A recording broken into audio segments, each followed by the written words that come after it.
I know you're reading right now. We don't know much more at this point. It's about a 13-page document, as you pointed out. Special counsel is asking for no prison time, citing asking for no prison time because of the level of his fraud. Citing his substantial assistance. And we should remember, we really didn't know very much about what was going on with Michael Flynn. He struck this plea deal in December of last year, and every time they've tried to move forward with sentencing, the Mueller's team has said, let's kick it back, we need more time with him, and now they finally agreed, okay, they were willing to move forward, but we've really gotten very little information about what he was providing to the government that they found to be so valuable. Obviously, he was working with Trump throughout the campaign. He was with him on the trail. He was with him during the transition when he was having those conversations with then Russian ambassador. Right. I mean, he was traveling not just with him, and he was, leading the chance to lock her up. He was on the plane going to campaign events. He had a really unusually high-level role.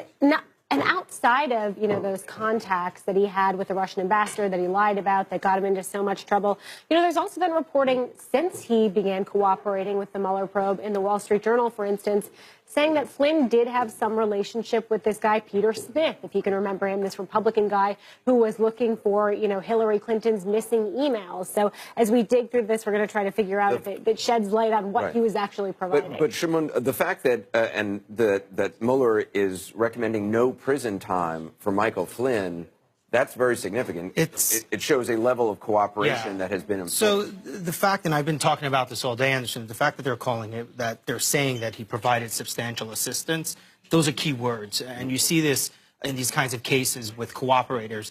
Anytime they provide very helpful information, what's not clear is what that substantial assistance is, the impact of the information that he provided to them.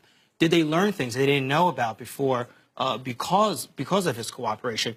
And I'm not sure that they're going to put all that in this memo right now because there's still an ongoing investigation. And it looks like there's some stuff that's redacted, and there may be a separate letter that they're filing under seal, which would give more information on exactly how he was cooperating. Yeah, and it does say that part of the filing includes sensitive information about ongoing investigations, and so the public version that we're getting is at least partly redacted. So again, still these ongoing investigations in the Mueller probe. Just one thing on how they talk about Michael Flynn. They say that his military and public service are exemplary, and so as a result, that's why they're recommending, in part, why he should not serve any jail time. So, yeah, and the defendant, when you're talking about the substantial cooperation, we're just, pulling stuff as we're reading it, the defendant participated in 19 interviews with the special counsel's office or attorneys from other DOJ offices, including providing documents and communications. I mean, 19 interviews, that's a lot of time. That's a lot of hours, not only explaining your communications, but talking about, conversations you had with people, other things you may have observed. So you continue to read the document. I'm going to go to Jeff Toobin, who's standing by. Jeff, what do you make of the fact that because of substantial assistance, according to the Mueller team, there's a recommendation of no jail time?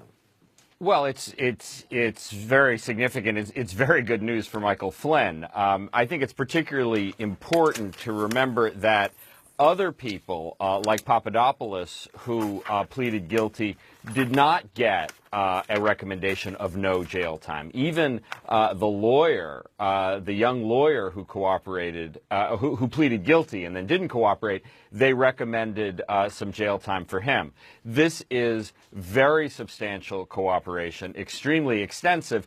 The frustrating part of this, for those of us who are interested in the case, is that the core of his cooperation is blacked out. I mean, there are literally black lines in the brief that was released to the public. So what he told Mueller about, there you go.